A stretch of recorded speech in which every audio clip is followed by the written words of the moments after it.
Ito yung fake, guys. At ito naman yung original. Papakita ko sa inyo yung difference itong dalawa. At ito naman yung fake na beauty white soap. Yan. Alis ka na dyan kasi papalitan na kita nito. Fake beauty white soap versus original beauty white soap. Ngayon naman, bago na po yung packaging ng ating beauty white soap. May handle na siya. Mahirap na to gayahin, guys. Ano nga ba ang difference itong dalawang to? Itong fake versus original na beauty white soap. As you can see, guys, ito yung old packaging ng beauty white soap. Pero ito, fake to. And ito na yung original na beauty white soap na yung packaging. And guys, ganito yung kanyang, yan, yung gold niya. While itong fake, yan, ganyan siya. Yan, nakikita niyo naman yung difference niya agad. Yan, nakikita niyo yung difference niya, guys. Yan, ganito na yung sticker ng original. Ito naman yung fake. Ito yung fake. Yan. Ito yung fake. Yan. Ganda na ng color niya.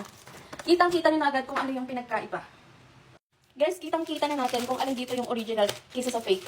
Kasi guys, ito po yung fake na beauty white soap. Wala siyang expiration date or yung nakalagay dito. And ganyan yung kanyang texture.